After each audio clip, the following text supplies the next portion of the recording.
gut stuck checkering. It takes a steady hand and a sharp eye and the proper tools for the fine craftsmanship. Fine carving chisels, a little tack hammer, or if you need something a little more beefy, framing hammer looks good for the deep gouges.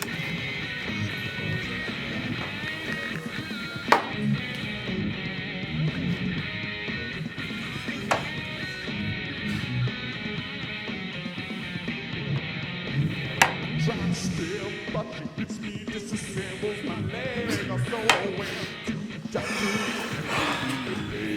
now she waits, stomachs to dreaming of pain.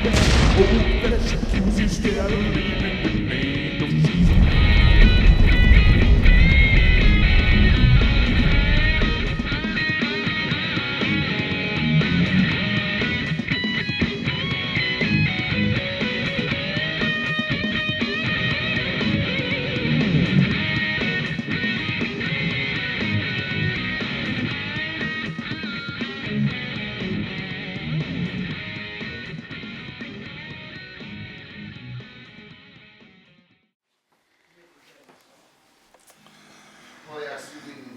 This is a special order of stock.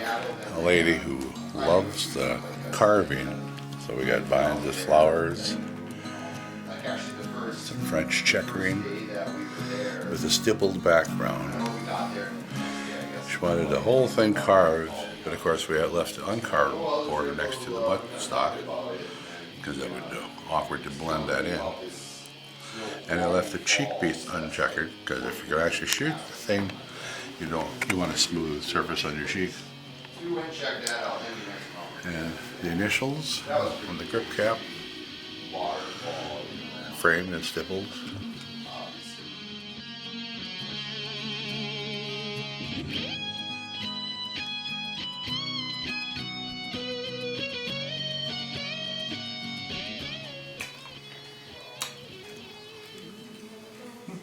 What you got there? Fine checkering, or carving, I should say. What do we got here? Someone signed their name on there? Yes. Had the client sign her name on the stock, and then I carved it out, just the way she wrote it, signed it, and then stippled the background within a cartouche, I think you call it. A framework.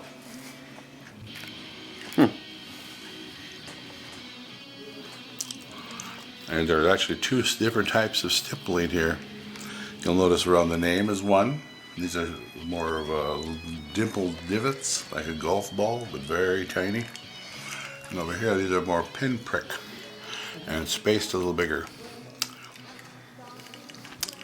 just to fit a variety. And whatever looks good. You're limited only by your imagination in the carving, especially. In checkering, of course, we have to work within the confines of the geometry and of the lines and angles. But in carving, you really have a totally free hand.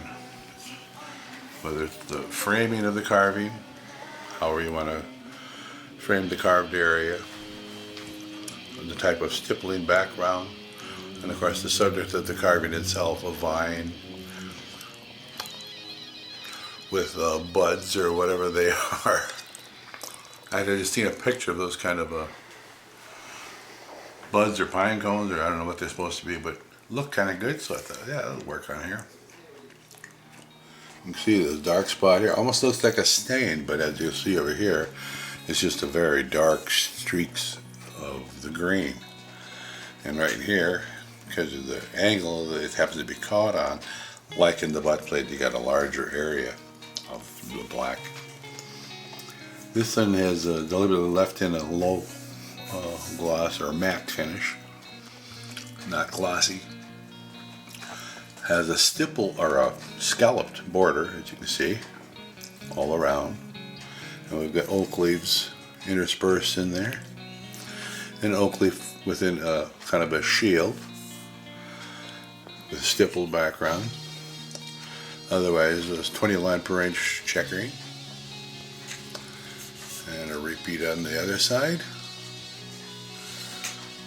And the grip cap, we also do a oak leaf within a scallop border, stippled.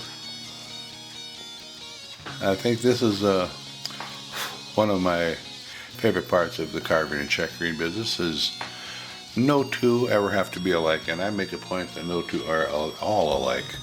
Each one is unique, limited only by your imagination, and the placement of the pattern, the outline of the pattern, the type of checkering, or whether it's checkered at all, carving borders or not carved borders. It's all a blank canvas every time you start a project. Only need the approval of the customer.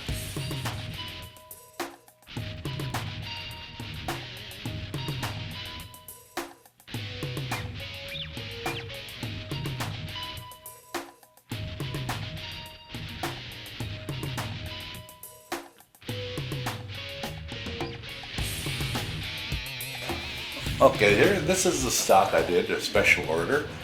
They wanted the Sleeping Beauty theme with lots of carving they like.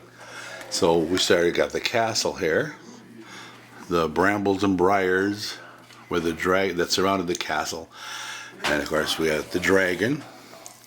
And who is he, Prince Charming or whoever he is? Philip. Prince Philip or whatever, yeah. We come out to face the dragon, and it's all surrounded with floral designs.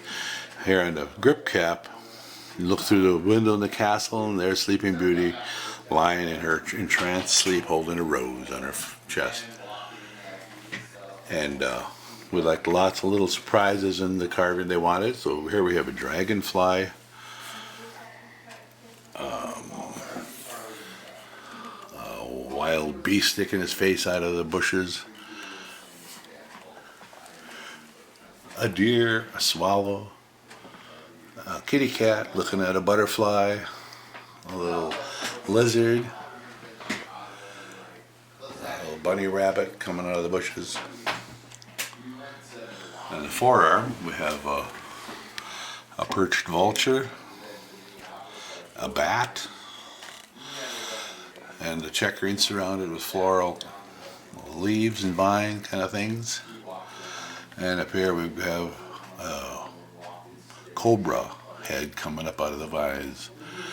A little hard to see him, but it's kind of the idea is to have him almost hidden away. Oh yeah, I almost forgot here we got an owl poking out.